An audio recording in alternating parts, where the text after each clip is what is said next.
Welcome, everybody, to episode 7 of Hawk Talk. I'm Alex Harris. I'm a senior at Hunter. I'm on the bowling and lacrosse teams. Hi, everybody. I'm Connor. I'm a sophomore, and I play baseball, basketball, and bowling. Hey, guys. I'm Ray. I'm on the fencing, basketball, and lacrosse team at Hunter, and I'm a senior. What's up, guys? I'm Kenneth. I'm a senior as well, and I'm on the lacrosse team. What's up, guys? I'm Anthony. I'm a senior. I'm on the lacrosse and basketball teams, and I'm one of the co-presidents of Hunter's Athletic Association. We got a great episode for you today.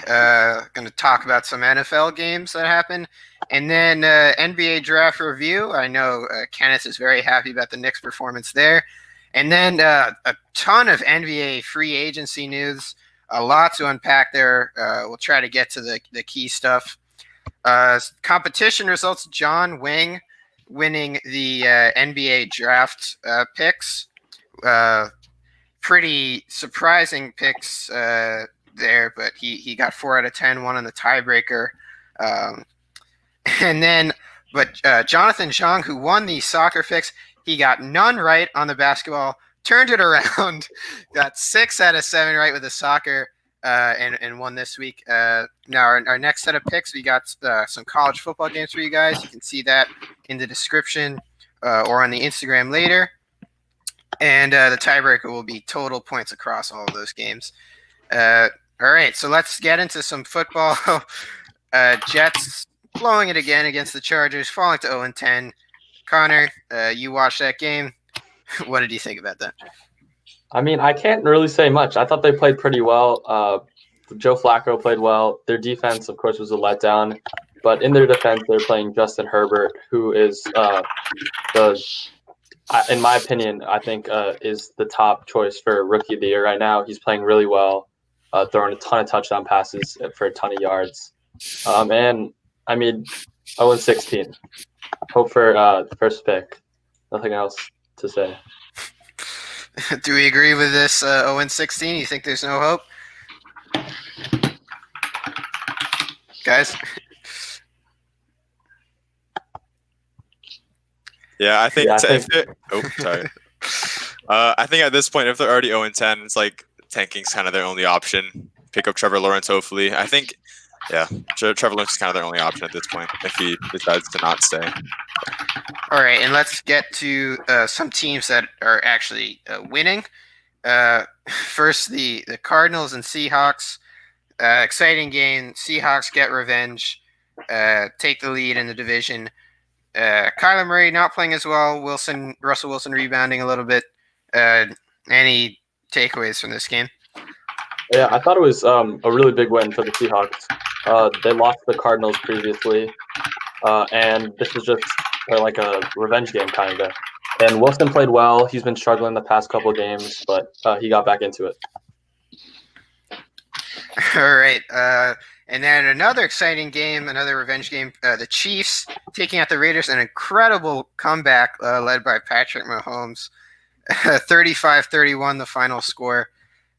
Really fantastic. What did this game tell you? I mean, let me just say, watching Patrick Mahomes is just so fun. He's such a talented player. As you said, this was another revenge game. The Chiefs' only loss was against the Raiders. And Mahomes marched down the field with just over a minute to give them the lead, throwing a touchdown pass to Travis Kelce. And the Chiefs, I think, are legit Super Bowl contenders. They played really well the whole season. And although the Raiders have given them a run for their money, I think the Chiefs are very hard to stop.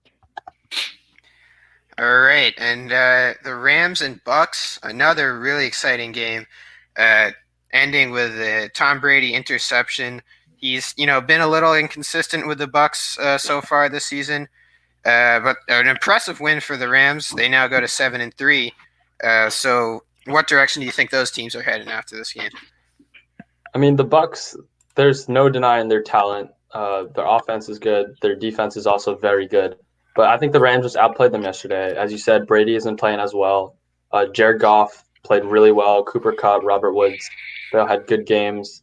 The Rams, I think, they're playing in a very tough division with the Cardinals and the Seahawks.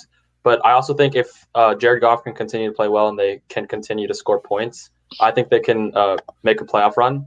And then the Bucks, I think they just have to get some things going on the offensive side. We know Tom Brady's clutch in the playoffs. They just have to get there. All right, a weird game between the Titans and Ravens. It's kind of a fight at the beginning, something between John Harbaugh, the coach of the Ravens, and Malcolm Butler of the Titans. And then the coach is not shaking hands after the game. There's some weird stuff there. Game itself was very exciting. An overtime win for Tennessee. A walk-off touchdown from Derrick Henry. What did you think about the whole situation there, and what did you think about the game? Yeah, so last year the Titans beat the Ravens in the playoffs, and I think both sides were anxious to win. They wanted it more than the other team, obviously. And I mean, we talked about, you said Derrick Henry got the walk-off touchdown. It's so hard to stop Derrick Henry for 60 minutes every game. We know he gets stronger as the game goes. This is overtime. The defense is tired. And all he has to do is just walk his way into the end zone. It's just really hard to stop somebody who's that big and that talented. All right, and finally, the last game we'll get to, one of the more surprising games from our picks last week. The Colts just edging out the Packers in overtime, 34-31. Kenneth, the only guy picking this game correctly out of the five of us. Congratulations, Kenneth. The Packers had a chance to win in overtime. They were driving, a fumble from Marquise Valdez-Scantling, who had played fantastically before that. What were your takeaways in this game, Connor? I mean, the Colts are showing all of us that they can make a run in the playoffs. We all know their defense is very good. Their offense is actually underrated. I didn't think Phillip Rivers was going to play that well. And they just took this game straight away from the Packers. I thought the Packers had it all the way. It's very hard to stop Aaron Rodgers. Even though they didn't really stop Aaron Rodgers, Phillip Rivers showed that he could throw the ball just as well. I think this shocked a lot of people. But I think the Packers will rebound from this. They should be able to win their division. And the Colts, as I said before, they look really good. Yeah, I've shocked a lot of people except Kenneth. Again, I'll repeat. Now, some major news. You mentioned Justin Herbert having a great season as a rookie quarterback. Another rookie quarterback, Joe Burrow, first overall pick, will be done for the season after a torn ACL. Obviously very sad news. What did you think about his season? Do you think he'll be able to rebound next year? I think it's a major blow for the Bengals and Joe Burrow. He was playing very well. I thought, although Herbert, I think still should be the rookie of the year, Burrow was having a great season. He was just getting chemistry with his three solid wide receivers and Mixon. I think next year they can come back. Their offense can be really good, but they will need to improve their O-line or else they can't run the ball and protect Burrow. All right. A good game from Tyson Hill, too. I know a lot of people were surprised after finding out he's 30 years old. I was surprised by that as well. But yeah, more important, he won the game. He might be their quarterback going forward. What did you think about his performance? Yeah, I think a lot of people were shocked when Sean Payton announced that Taysom Hill was going to be the starting quarterback instead of Jameis Winston. But the move paid off. Taysom Hill threw for over 250 yards, had 2 rushing touchdowns, and he showed that he can play. He had good chemistry with Michael Thomas, which was huge. Obviously, they have Alvin Kamara, one of the best running backs in the league, who can do it all. I think if Breeze can't come back from 11 fractured ribs in time for the playoffs, I think Taysom Hill can lead them through the playoffs as well. Yeah.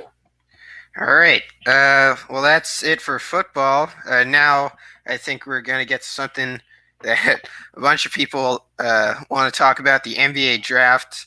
A lot of surprises here. Very exciting. As we mentioned before, the winner, even though we had 9 submissions, the winner only getting 4 out of 10 picks, right? Just because there was so much unexpected. But the Knicks were a big story, a great performance from them. And Anthony Edwards going number 1. Any big takeaways, though, for you, Kenneth? This was kind of expected from both me and Anthony. We were predicting either LaMelo going 1 or Anthony Edwards. So it wasn't that big of a surprise. We went with the safer bet. And I guess I didn't really want to take that gamble with Melo, so I guess Anthony Edwards was the best pick. So nothing surprising there. It's a good pick. What did you think about the Obi Toppin pick? I know we talked about this at length on the previous show that we weren't so sure if Obi Toppin fell to the Knicks that they would go with him. You didn't want to say one way or another because you thought they were going to blow it, but they do go with him with the 8th pick. Your reaction to that? I think we've clearly seen that Leon Rose isn't messing around. He actually turned 2 of our later picks. I think a late first rounder, the 25th pick, and the early second rounder, the 37th pick. He turned that into a. He traded it into a. No, he traded a 28th to a 25th, and then traded again for just a higher second round, 2 higher second rounders. Right after not securing the, I think a certain Kentucky player, I forgot their name, Tyrese Maxey actually. They tried to draft instead of Emmanuel Quickly, but didn't get it, so he traded back, ended up moving up 2 positions in the second round. I think it's just like a testament to Leon Rose and like the new administration. It's very clear that he knows what he's doing. So I was pretty happy with the Obi Toppin pick, and the fact that he fell that low is pretty good for the Knicks. So are you optimistic with this good picking and this new management, Kenneth? I sure hope. I mean, Knicks fans have been in a pretty long drought of a bunch of L's in the lottery. I think we haven't picked a superstar since Patrick Ewing, because I would argue that Kristaps Porzingis isn't a superstar yet. Well, and he's not even on the team anymore, so. Well, yeah, but in general, even on the Mavericks, he played really well and then got injured again. I don't really know. I feel like hasn't proven himself too much and kind of seen as injury prone. So I think the last time Knicks picked the superstar was Patrick Ewing. So it's been a really long time, and hopefully Obi Toppin was a good pick. Oh, What about Carmelo Anthony? He was selected by the Denver Nuggets. we have our John Wang, our NBA draft savant, the contest winner, also very excited about Obi Toppin. So a lot of optimism from the Knicks fan base, it seems. All right, a few surprises in this draft. First of all, number 4 pick, Patrick Williams. I don't think anybody had him going that high. Any other surprises that stood out to you guys? I think like the top after pick 3, it was just a huge surprise because like Patrick Williams kind of threw everyone off, and just like every other pick started off shifting. We had Tyrese Halliburton drop completely out of the top 10, and that was just a huge surprise considering he was projected to go 3, and that was like he was projected to go 4 actually. I'm sorry, and that was a huge surprise. I guess the Spurs got a huge steal with him. And it's just like I think that Patrick Williams pick was just throwing off everyone else, and then everyone had to try to scramble their way to get the next picks because now everything's off shifted, and I think that's why pretty much every single prediction was wrong. And also we can kind of blame that on not having a tournament this year since there was less scouting being available, and I think it's just like it really messed up all of our picks, and somehow we just had to resort to the 21st to end up picking a winner for our contest. All right. I'll mention before we move on to free agency that my sleeper from last week, Aaron Nesmith, going 14th overall to the Celtics. Keep an eye on him, I guess. And a fan comment from Jared Bubser. Fun little anecdote there. Obi Toppin going to his dad's high school in upstate New York. Thank you for that, Jared. Now, let's move on to, No, it's not really one big story. It's a bunch of huge stories from NBA free agency. A lot to cover. What's the first thing we want to talk about, guys? A bunch of huge moves. So. You guys want to start with the Lakers and all that stuff happening there? Let's do it. All right. Yeah. So I think in summary, I'll just say the big things that happened with the Lakers. So first of all, they re-signed KCP. I think it's like a 3-year, $40 million contract. They landed Wesley Matthews and Montrezl Harrell from the Los Angeles Clippers, and they also signed Marc Gasol. We talked about Dennis Schroeder last week. I think that was a great pickup for them. So I think we've already covered that. So we're going to focus on all the new things that happened in the past few days. So I guess starting with the KCP signing, I think it was probably a really necessary sign. I think he was maybe a little overpaid. But like I said, I think it's completely necessary. He played really well in the playoffs. He shot like 42% from 3, averaging nearly 13 points a game in the finals. And he's already become such an essential piece to the team's success, especially in that playoff run. And he knows how they play. He's really familiar with how like the team works, and I think it was a great sign. They needed him to stay. Right, I think especially with Danny Green leaving, they needed to have him on as a shooter, and we know that KCP was training with Lethal Shooter, one of the best modern basketball shooting coaches, and I feel like his role on the team is essential enough that he got paid that much to stay on the team. Yeah, Wesley Matthews also a good addition for some shooting, and Lakers signing Marc Gasol as well to 2 years at the veteran minimum price. Some interest from the fans from Jared Story right there. Uh, maybe we'll have to cover this at some later date. Kenneth, what were you gonna say? I just want to highlight the Montrezl Harrell pickup for the Lakers. That was a huge come up for them. I think I lost a little bit of respect for Harrell after leaving the Clippers just to go to a winning team, to go to a better team. That was kind of not a great move on his part, especially for his for his legacy. And I think Patrick Beverly tweeted his thoughts out in just one emoji, the cursing one, and I think that was a pretty accurate response. And I think it was pretty funny on his end, but I think that it's just kind of boosts the Lakers' big man with their big man roster, especially with the leaving of Dwight Howard, the trading of JaVale McGee. Now you only got Anthony Davis left, and I think that Montrezl Harrell is just a huge cornerstone for their team, and he can just serve as a good backup behind. Actually, no, Zubac is on the Clippers now. Sorry, I was actually thinking Serge Ibaka going to the Clippers now to replace Montrezl Harrell, which is a huge pickup for them as well. So I think it's just like the West is start stacking up now. Yeah, I think he can especially play a really good role for the Lakers big men. Even with the signing of Marc Gasol, Montrezl Harrell was like reigning sixth man of the year. Right. And even on the Clippers, they didn't really have much depth to their five position. So he kind of played like the backup center for them a lot. So he already has a lot of experience with them playing down low in the paint as a big man. And even on the offensive end, like I said, he's a really, really talented big man. He can really work it down low in the post, and he can torch literally anyone pretty much like whenever he wants. So it's really, really great pickup for the Lakers at this cost too. Yeah, I'm sure everyone, as you said, Kenneth, will be talking about the legacy of Montrezl Harrell after this, as they always have.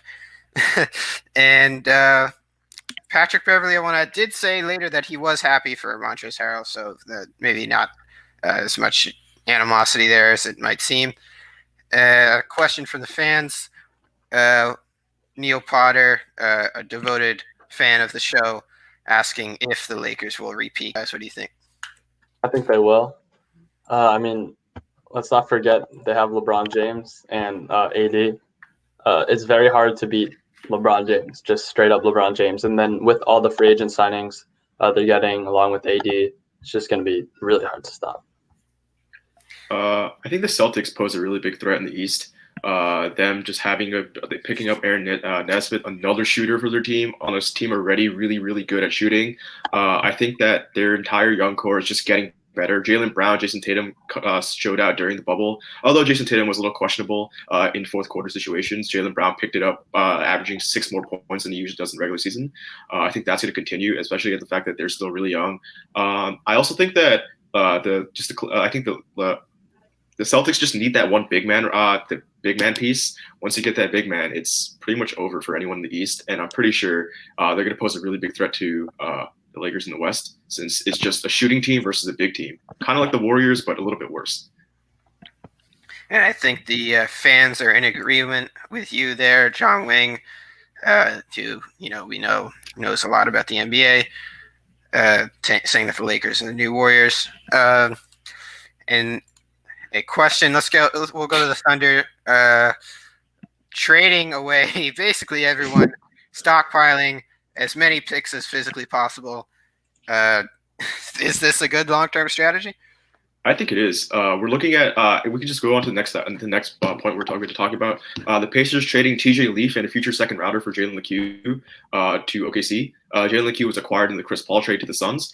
I think that T.J. Leaf is a good replacement for Steven Adams, although it's kind of sad to see Steven Adams go, since he was the last of that super really old core of the Thunder years ago, and he's just like a beast in the paint. I think one of the best pure centers, pure rebounders and offensive rebounders in the modern NBA right now. I think that it's just a good idea because we're coming up to the point where high schoolers are almost going to be able to be drafted out of straight out of high school, NBA, and rerouting through the NCAA without this NCAA, and I think that's a huge thing. I think Knicks were also focusing on this too. I think the 2023 is when they're going to do the double draft, quote unquote, where the second round picks are available for are able to take high school players now who entered the draft. And I think Oklahoma City is doing a really good job in like stockpiling their picks to like cash in as big as possible, so they can maximize their opportunities. And I think that like just them getting rid of Chris Paul was a good idea since he was already getting kind of old. They're trying to like maximize the benefits out of it.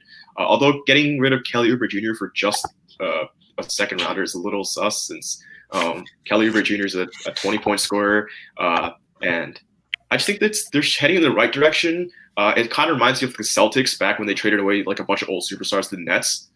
But we'll see how it goes from there based on how they draft.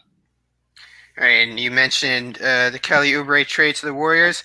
Lakers are the new Warriors, as John Wing said. But let's go to the old Warriors, the actual Golden State Warriors, who also drafted James Wiseman. Klay Thompson, he's going to be out for the year with a torn Achilles. But they're getting Steph Curry back. Do we think that they pose an actual threat this year? Yeah, I think they do. Even with the absence of Klay Thompson, I think Kelly Oubre Jr. is going to be a huge role, like just try to fill in that gap as best as he can on the wing. But obviously, Klay Thompson, he and Steph have been playing together for the past however many years. They have that chemistry, so it's going to be a bit of an adjustment working with Kelly Oubre now. But even with the absence of Klay Thompson, I think they can. Steph Curry is Steph Curry.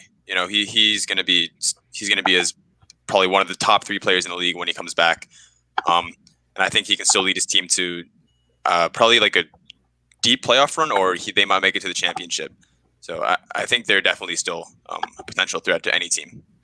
I agree, but I don't think they're going to make it to the chip. I think the Lakers are still just a bigger threat since they don't have Klay Thompson. Klay Thompson, as we know, they've played with Steph for about 9 years now. And I think that the fact that Klay is also one of the best defensive guards in the game right now, it kind of just shows how important he is to the team.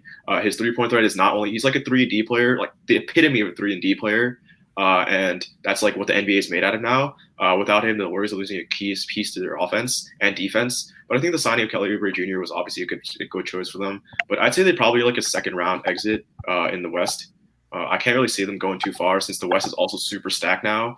And even though Steph Curry is Steph Curry, he's also very injury prone, as you've seen for the last 2 years. He comes back, shows his greatness again, breaks his foot, breaks his arm or something crazy, breaks his hand or like hurts his ankle again. So I just think it's like as long as he has to stay healthy and then he can go to the playoffs. And if he doesn't, it's just gonna be again more development for guys like Eric Paschall, James Wiseman, and the other rookies. Yeah, the Warriors might consider loading up on lottery picks. That would be pretty dangerous if they could get everyone healthy at the same time. Let's go to a team that did contend last year, the Miami Heat. They, preserved much of their core, not really any additions, but, they should be good for another run next year, I guess. I think they're going to be great. I think they're going to be great. I think that them drafting Precious Achiuwa is just making their offense even greater. We see how well Eric Spoelstra can run through a big man, as you see with Bam Adebayo is like vast improvement through the playoffs as well. And I think Precious Achiuwa is like their backup big now, since Myers Leonard isn't exactly the great big man for their team. Precious Achiuwa, and also of course they re-signed Adebayo, and I think that it's just like they kept their entire core. The core is still very young, and they're picking another like strong backup center for Bam Adebayo. And if Spoelstra can run the same offense and Achiuwa can play the same way Bam does, they're going to be a really, really dangerous team in the East. Actually, I probably get them and the Celtics in the Eastern Conference Finals over the Nets. All right. I agree. I agree with Kenneth. Sorry, Alex. I agree. I think re-signing Adebayo and keeping their core. I mean, we all know they were very, very close last year. They don't want to make too many big moves or else that can ruin chemistry. Just drafting, not spending too much money so they can work towards the future, maybe get a star player. But I think what they're doing is good, and I think they have a legit chance. And as Kenneth said, I think they might face the Celtics. Okay, the Heat, they're going all the way to the last game of the season, and the season's going to start pretty soon, December 22nd, so that relates to our question from Neil Potter. do you think the teams with the extra rust will have an advantage? I don't think they will. You got to keep in mind that those 8 teams that didn't go to the bubble are the 8 worst teams in the league, the guys who couldn't make the playoffs. So those guys aren't going to be going very far anytime soon. I'd say that also the fact that they already had it's been about a month or so, a month and a half since the since the finals. I think that's plenty of time for the rest of the NBA to recover. Especially the fact that a lot of them were also first, second round exits. Even the conference finals, those guys left a while ago. So I think that them having that amount of time is still sufficient for them to come back. You got to keep in mind these are also championship caliber teams. These playoffs teams, they're not going to be that much bigger than they were last year. And those in the finals really are going to be some of the best teams in the league. This is the Lakers and the Heat we're talking about. These guys are young. They're not old dudes needing a lot of recovery. They're coming back super fast. So I think that that 8-team extra rest isn't going to do anything for them since they're also the worst teams in the league. Yeah, I agree with you, Kenneth. I don't think what the Knicks need right now is more rest. I think they should be practicing as much as possible. So let's go to the Clippers, re-signing Marcus Morris and some pickups. Do they think you'll be able to improve on last season's performance? I definitely think they will. I think they picked up Serge Ibaka. Mm-hmm. He's proven himself to be an incredible defensive big man down low. And last year he was with Kawhi Leonard on the Raptors, and they won a championship, or I guess 2 years ago, right? So they won a championship together.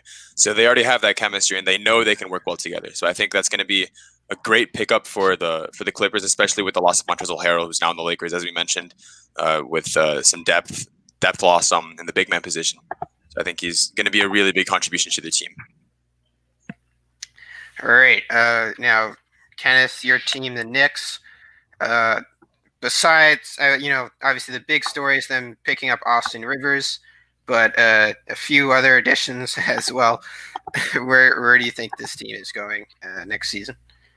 I hope they're going to tank a little bit more and get that first pick again with Cade Cunningham. It's a really big hope of mine. If we get Cade Cunningham, it's going to be a really, really strong young core. We got a guy for every single position almost at that point, and hopefully Emmanuel Quickly and Obi Toppin, as well as our offseason free agent signings. That's going to be really good for us. I think that Austin Rivers. I think the fact that we signed all these free agents who aren't what you would consider superstars, but are good, strong role players for really small deals is a key thing. We signed Austin Rivers to a 3-year, $10 million deal, and that's pretty much nothing considering what we're getting from him, which is a pretty shifty point guard and a good guy to pretty much lead the offense for now. And we also signed Nerlens Noel to pretty much a veteran minimum, so it just keeps that cap space for next year or the year after, so we can start throwing huge offers at people, but also we also can keep our young core with RJ. We got Obi Toppin now, Mitchell Robinson. Maybe Kevin Knox can develop a little more to become more of a shooter as well. And I think that the biggest problem with the Knicks right now is just spacing because we don't really have too many shooters. But I think hopefully with the addition of Emmanuel Quickly, guys like Kevin Knox working out more, you also see videos of Mitchell Robinson shooting threes more and practicing that with his coach. Hopefully that can happen because if that can happen, oh man, he's going to be really lethal. So I just think the Knicks are heading the right way. They're not going to be a playoff team for a while, but I hope that they can show signs of greatness or show signs of potential so we can attract that huge free agent that we really need to make that playoff run. That's not Russell Westbrook. Yeah, I agree with you, Kenneth, although I think you may be overestimating Austin Rivers a little bit. But other than that, a lot of cause for optimism. Will the Knicks regret not drafting Denny, though? Kenneth, I know you don't think so since you were really high on that top end pick. Does anyone else have anything to say about that? No, I kind of agree with Kenneth here. Obi Toppin, I had him going top 5. I think I had him going 4th overall, actually. And so I think him dropping to the 8th pick in the draft is a crazy steal for the Knicks. So I'm really happy that he dropped that low, and I'm really happy that we took him over Denny. All right, and the other New York team, encouraging signs from them as well. Probably will actually make the playoffs. Re-signing Joe Harris may have a play at James Harden, but Joe Harris obviously a very good retention for them, excellent shooter. Do we think they can win it all next year, maybe? They can't afford James Harden for one. They signed Joe Harris to a really, really big deal.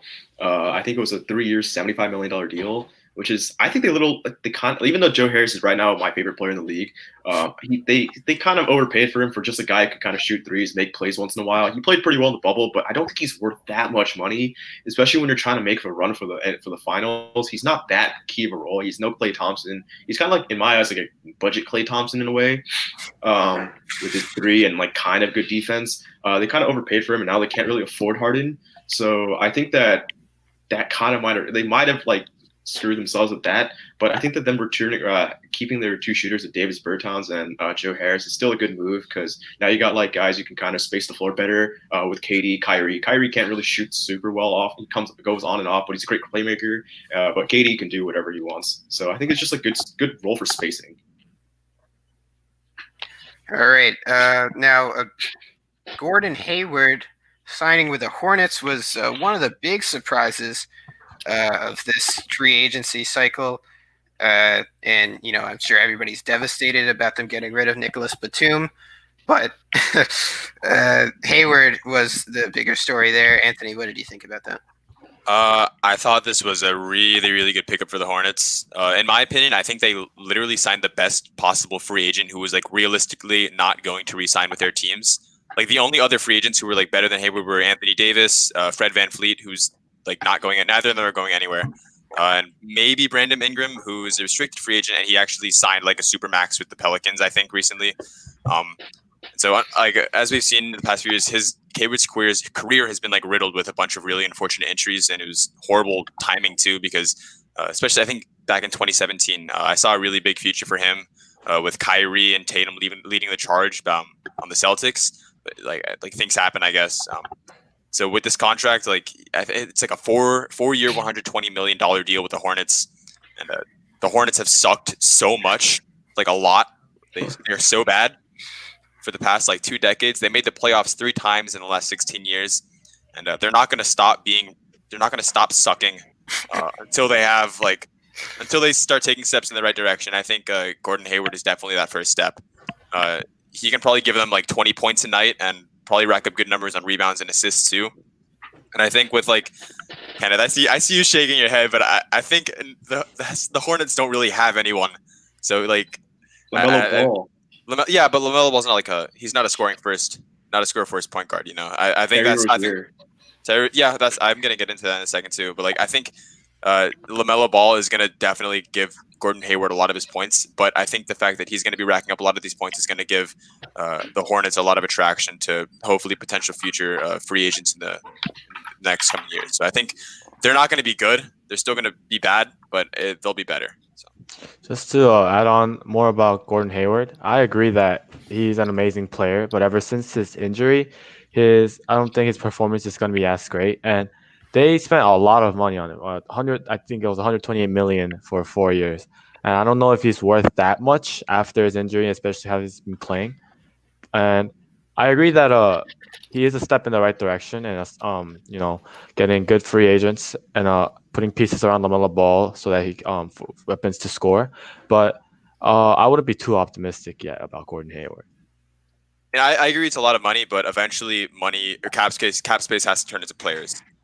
So that's just my one thing with the big signing. I think I agree it's a lot of money, and I don't think it's also worth $120 million for 4 years for someone who's starting to get washed up. But they had to take a step.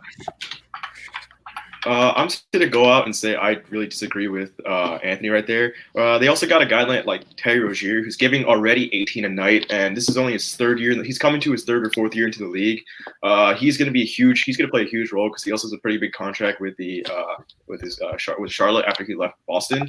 I got a guy like LaMelo Ball. I think he's going to average maybe 12, 13, 14 points and like 9 assists though. So I think LaMelo Ball is going to be a big role, but you also don't forget they also have guys like Miles Bridges who's still improving. They got guys like they just drafted Vernon Carey Jr. out of Duke. He's a huge player. He's like literally 7 foot like 2 and like 300 pounds. He's massive. So I don't really think anyone's going to really stop him too much in the paint. I think they could work their offense around him as well with LaMelo. They also got guys like P.J. Washington, Cody Zeller, Malik Monk, who really haven't improved themselves too much, but they can always improve. So I don't really think Gordon Hayward's that good of a signing. I feel like they should have went more like just save that money, maybe let their players develop, sign like veteran players. Not really like Gordon Hayward was not worth that much money, and they severely overpaid. I agree with Ray, but like to another extent, like Gordon Hayward's washed at this point. You saw what happened with the Celtics. Like he didn't play super well. He got injured one, and he like when he came back, he was just like coming. He had like off and on nights.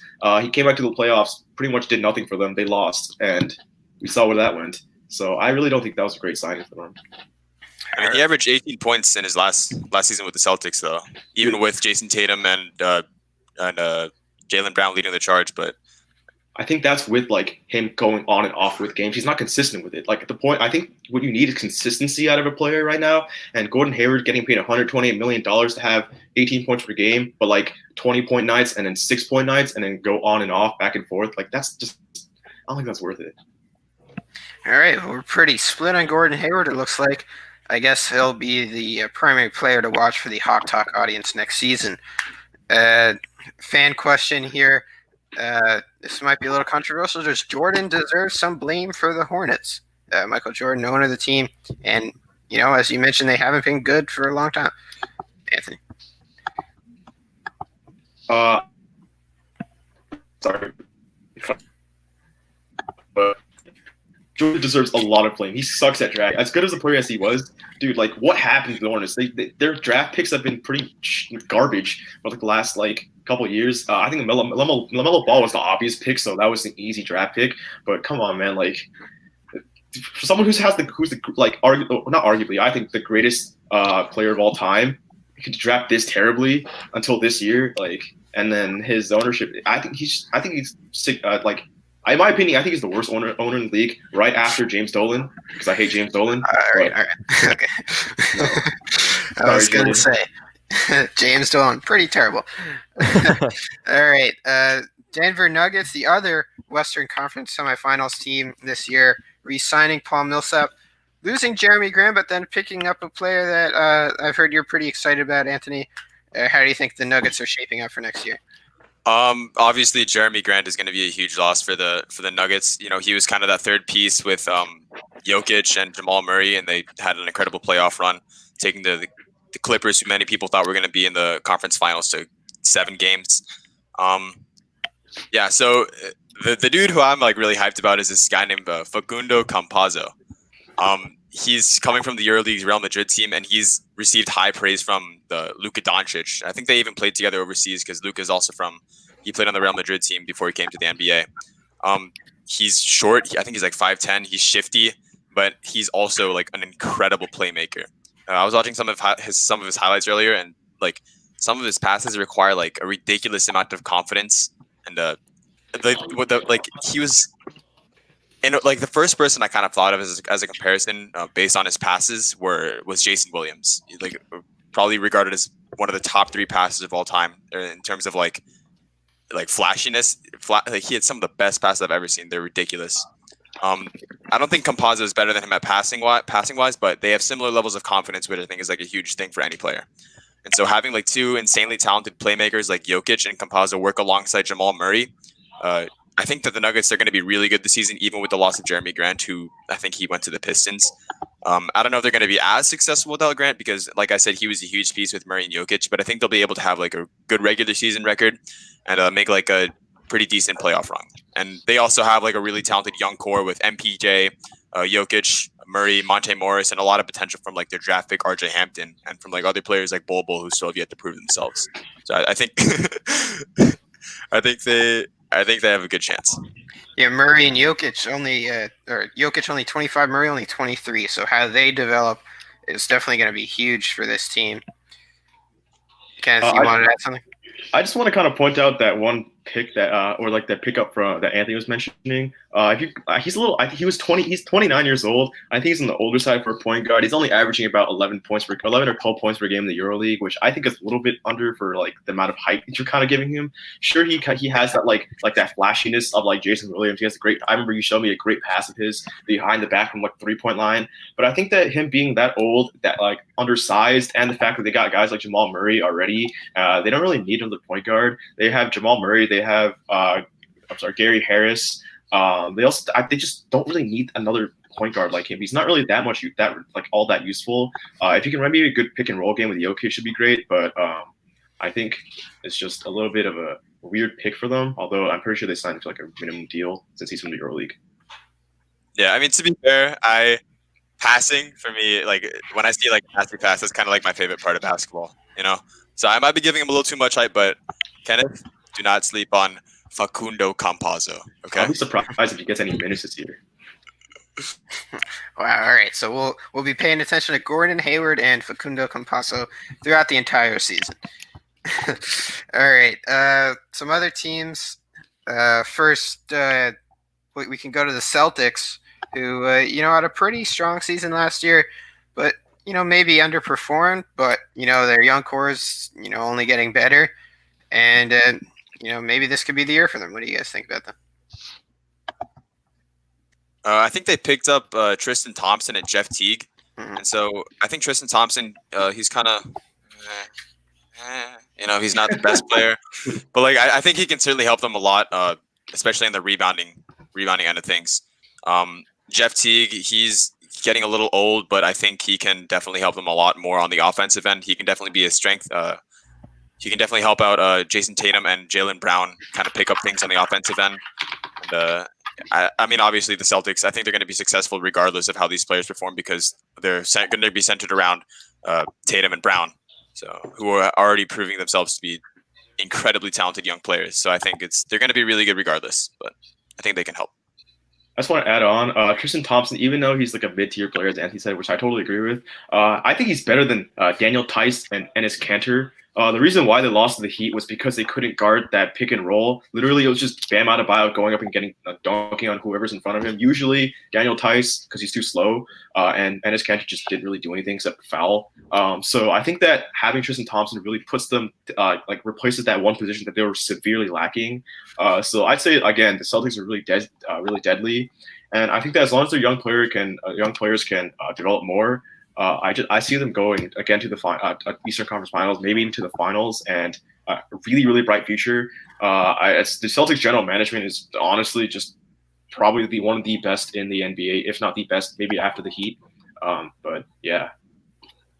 I also think another positive from Tristan Thompson, I've seen from him in the past years on the Cavs, he's such an intense player. Like he brings a lot of grit to the team, and I mean, even though he's like we all said already, he's like a not the best. He's like a mid-caliber player. He's not the best, but grit goes a long way. And I think that's gonna mesh. If you can influence Tatum and Brown to maybe pick up more of that grit, more of that toughness, it's gonna help them a lot. And I think that's gonna work. That game mentality is gonna work really well with Marcus Smart, who's also like well known for being one of the not dirty, that's the wrong word, but he's not afraid to get down and dirty to get the win for the team. So it's gonna mesh really well. Yeah, toughness really important. NBA players notoriously weak, so toughness is going to be huge. Another one of our devoted fans saying we need a post-it for that one from Anthony and Kenneth, as they do on Inside the NBA. All right, so maybe we will be keeping track of Hayward and Campazzo. That'll be interesting to see how that develops. Thank you for the idea. 76ers making some huge moves, signing Dwight Howard, acquiring Seth Curry for Josh Richardson and the rights to Tyler Bay, and also getting Danny Green and Terrence Ferguson after trading Al Horford to OKC. The Sixers were, great when they had shooters like JJ Redick and Robert Covington. Could they be a legitimate threat this year? I see them not being a big threat, but I think that they can again make that playoff run again. I think that them centering around Ben Simmons and Joel Embiid, who are not really great shooters, surrounding them with shooters like JJ Redick isn't there anymore. I'm sorry, but they replaced him with a guy like Seth Curry who could also shoot the three ball. He's really underrated for shooting the catch and shoot three. I think he had a higher percentage than his older brother did, which is kind of surprising. But I think that he's a great pickup for them. Tyler Bay is also great. Tyler Bay is a pretty good pickup for the Mavericks and Josh Richardson. Although I really don't see the Mavericks needing too many players. They have that really good core. As long as they can keep Luka and maybe Kristaps healthy, I just see them still being a great team. But I think the Sixers really got a great player with Seth Curry because they replaced that JJ Redick core piece, and they just got that shooter around Ben Simmons and Joel Embiid, which is going to be really key for spacing because Ben Simmons sucks at spacing. All right. Anything to add there, guys? I just want to comment on OKC trading Danny Green for Horford and a bunch of 2 picks, I think, a first round pick and a second round pick. I think OKC did a great job of flipping Danny Green for a great player and even more picks. The fact that they got like I think 17 or 18 picks in just like the last 2 years is crazy. And I know we talked about them building for picks and stuff, but I think it's just impressive that they're able to flip Danny Green for what they wanted. All right. Let's move on. To the Rockets. They made some interesting moves, signing Christian Wood, also picking up DeMarcus Cousins, who's bounced around for a long time, to the veteran minimum. Yeah, that could be interesting if he improves. Maybe they'll probably be able to hang out at James Harden even. Do these guys have a shot? Do you think DeMarcus Cousins can find the form that he once had as an All-Star? I don't think he's going to be nearly as good as he once was. I think with the Sacramento Kings, but obviously he's coming off of like injuries with an Achilles tear. But I don't think he's a bad player yet. We haven't really seen much of him. He's kind of disappeared from the league for the past season or two. So we haven't really seen him play. But I still have hope. I think that also the fact that he signed to a veteran minimum for 1 year, it's like kind of testing the waters with him. So even if he's not like performing the best or what they expected him to perform as, it's not really a dangerous signing for them. So I think there's still some sort of positive potential there, but we'll see. I agree. I also think that the Houston was severely lacking that big man after losing. I'm just blanking on his name. They lost a pretty core centerpiece of their offense, their center. I'm just blanking on his name really quick. I'm sorry, but I think Christian Wood is also a great player. He's only coming to a third year in the league. He averaged 17 points per game and 8 rebounds his rookie season. And even though he teetered off a little bit with Detroit, he was always bouncing around between different teams. He didn't really get that many minutes, and when he did, he was kind of getting garbage minutes. I think he's still a great pickup for Houston because now they can develop young talent. Clint Capella. I'm sorry, thank you for that. But yeah, they lost Clint Capella. They can replace him with 2 new big men, and they don't really need to play that small ball lineup. And PJ Tucker doesn't have to guard a guy 6 inches taller than him every game, which is pretty good for him because PJ Tucker's a great defender, but not against guys who are massive. So I think that's a good pickup for the Rockets. Hopefully they start building young because I know Harden wants to leave. And if Harden leaves, they're kind of screwed because they lost that superstar. So maybe they got to get that new superstar in the draft or through trades. All right. Anything else to add about the NBA news? We've gone through a lot, but there's even more stuff to talk about. But I think we hit on most of the major stuff. Anything else to add there? I want to speak quickly on the Brandon Ingram signing with Pelicans. 5-year, $158 million with them. I think it's probably the right move, to be honest. They have a great young core: Lonzo Ball, Zion Williamson, Brandon Ingram. Brandon Ingram is like slowly approaching what it takes. In my opinion, at least, I think he's slowly approaching what it takes to be an all-star caliber player. I think they're going to have a great young core in the next few years, especially with Zion. He came in. I think he played less than 30 games in the season, but he made a really big impact already. And I think him and Lonzo Ball, especially, are going to have a really good duo. Going to be a really good duo. And Brandon Ingram has proven himself to be 20 points per game a night. So I think it's a great signing for the Pelicans to keep him.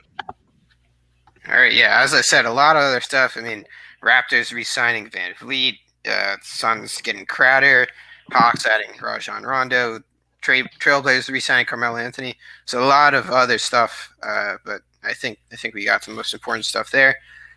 So if that's it, we will move on now to the picks. Some interesting developments there. First thing to point out, Kenneth and I gaining a game on Connor, now only 3 games back. And Ray getting every game wrong. Now 3 games back, of course, so no changes in the standings, but definitely a change in the situation for Ray there. But Ray, here's your chance to rebound. So first we'll go to the Ravens and Steelers. Ravens 6-4 after that loss to the Titans. Steelers at 10-0, but they're both very good teams. Still has the potential to be a very interesting game.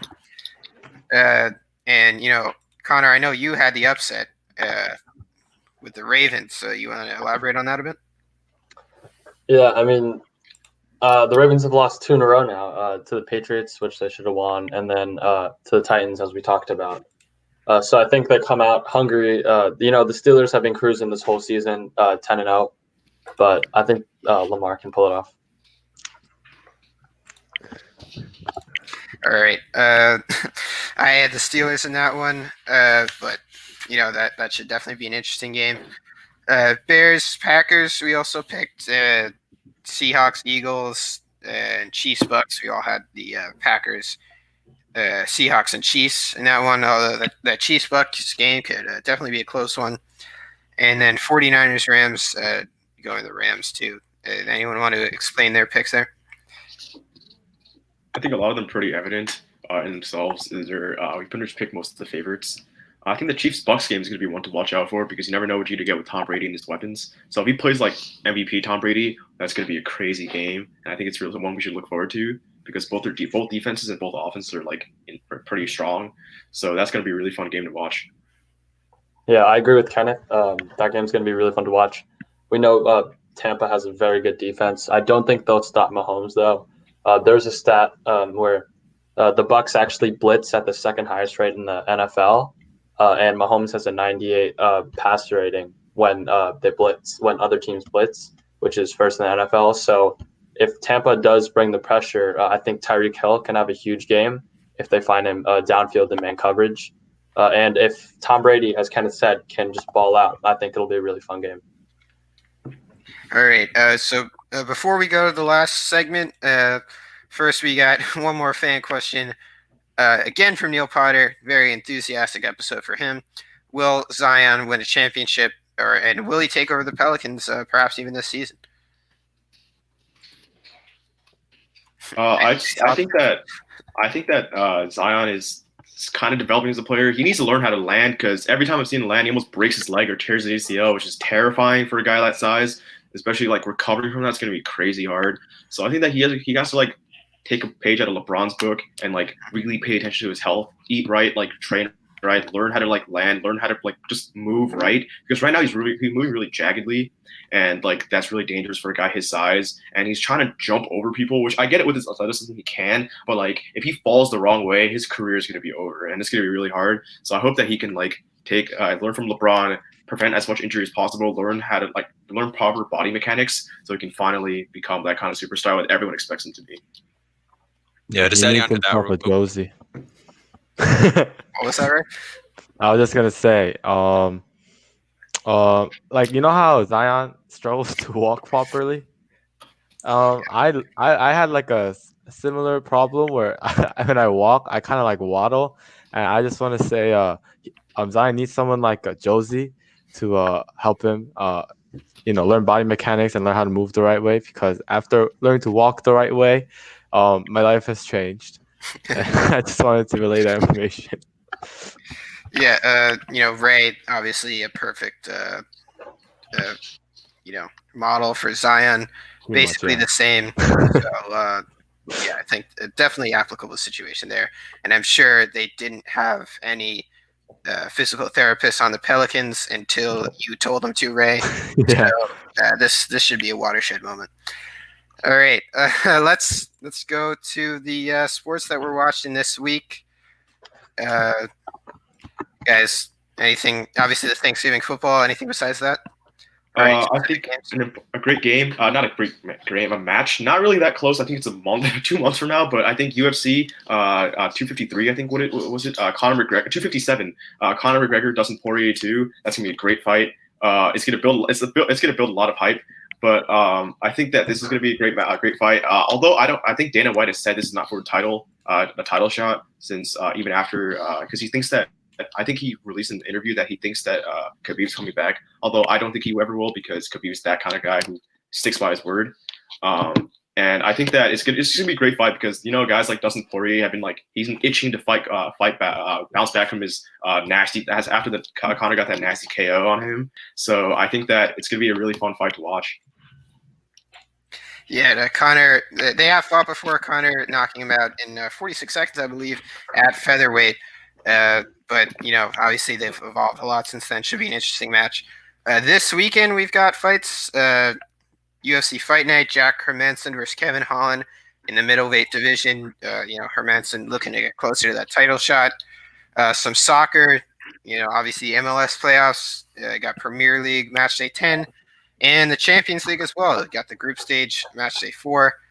College football all day Saturday, and the most hyped event of the sports calendar. Thanks, Rob. The PBA League All-Star Clash this Sunday at 2:30 or 4:30 p.m. Eastern, varies per local market on Fox. I'm sure everyone is dying to know that, and now you do. So very exciting. Happy Thanksgiving, everybody. Thank you for watching. We'll see you next time. We got a very exciting episode for you. Aiden Dolinsky coming on. Bye, everybody. Bye bye.